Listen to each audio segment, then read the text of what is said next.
Alors c'est assez intéressant parce que moi quand j'ai débuté ma thérapie, je l'ai fait dans le cadre de ma formation, je l'ai fait dans le cadre de mon projet en fait de pouvoir accompagner des personnes, et pour moi c'était très important de pouvoir aussi prendre soin de moi et d'aller suivre une thérapie pour pouvoir être en mesure de prendre la distance nécessaire pour pouvoir accompagner les personnes. Et donc je suis allée en thérapie sans avoir de problématiques particulier à travailler, ou du moins je n'avais pas forcément de désir particulier à travailler. Et donc j'y suis allée en me disant que je vais aller débroussailler un petit peu ma vie, aller voir comment est mon rapport avec mon père, comment est mon rapport avec les hommes, comment est le rapport avec mon corps, qui sont des sujets en fait pour lesquels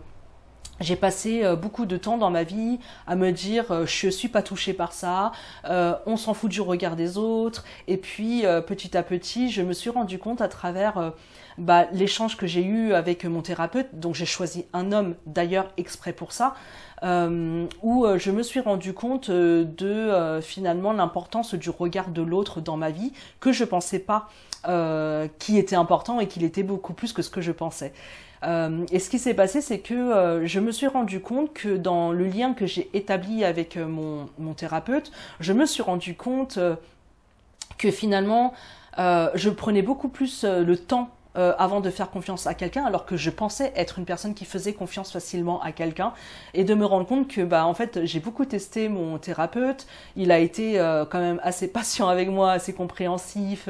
voilà, et qui a fait que ça m'a mis en confiance, et qui a fait que finalement ma thérapie a pu débuter à ce moment-là, à partir du moment où je me suis sentie en confiance avec lui. Et ce que j'ai trouvé très intéressant de base, c'est que évidemment, étant donné que j'étais dans cette formation et je suis donc allée dans cette thérapie en ayant aussi ce regard-là un peu de tiens, c'est intéressant ce qu'il fait mon thérapeute là à travers ça, c'est intéressant moi comment je vis les choses quand il fait ça. Donc il y avait quelque chose encore de très mental, de très intellectualisé. J'ai essayé de chercher à comprendre avec mon mental, et puis un jour les choses finalement ont lâché, et j'ai accepté de me laisser vivre dans l'expérience de la relation avec mon thérapeute, et qui a fait que beaucoup de choses ont changé. C'est-à-dire que j'ai lâché le contrôle, j'ai lâché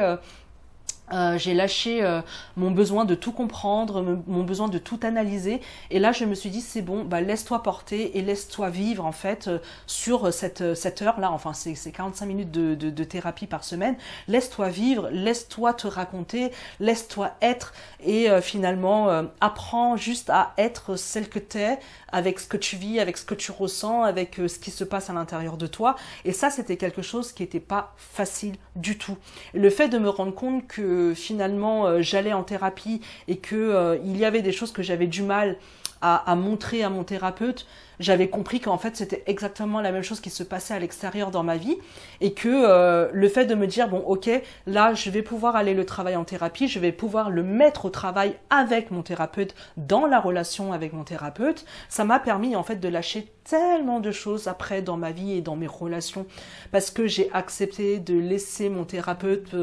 finalement pas me voir parce qu'il me voyait déjà tel que j'étais, mais moi accepter de me dire je le laisse me voir tel que je suis, c'est-à-dire avec les parties de moi où je peux parfois avoir honte d'avoir agi ainsi, d'avoir ressenti ça, d'avoir pensé ci, et donc finalement d'avoir lâcher prise sur l'idée d'être une bonne personne, l'idée de finalement vouloir absolument être une bonne personne.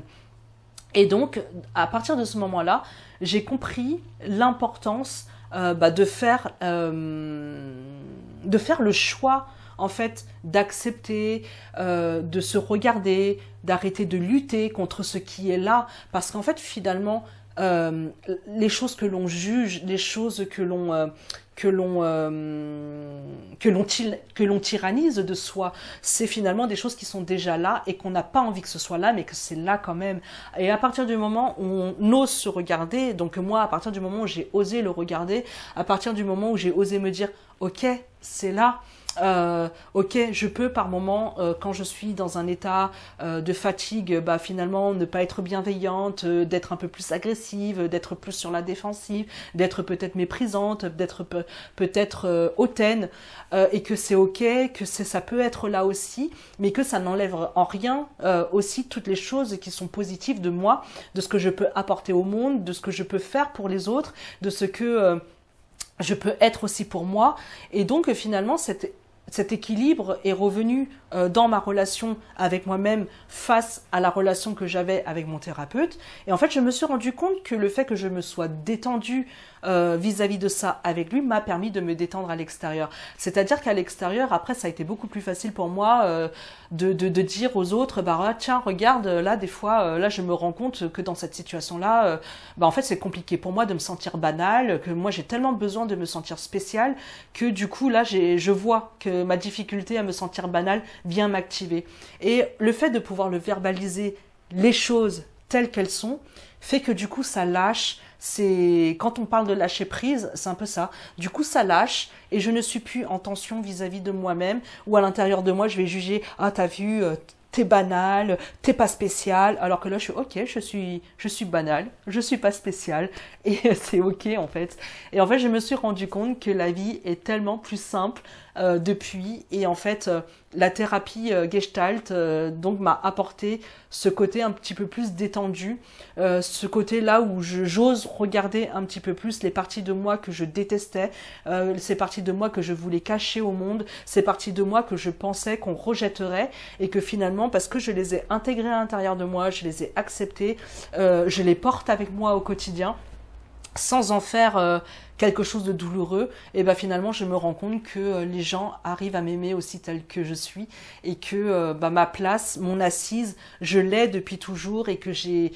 appris vraiment à m'asseoir dessus. Voilà ce que la Gestalt thérapie m'a apporté et ce que moi aussi j'ai envie d'apporter à mes clientes à travers la relation que je pourrais avoir avec elles dans le travail thérapeutique.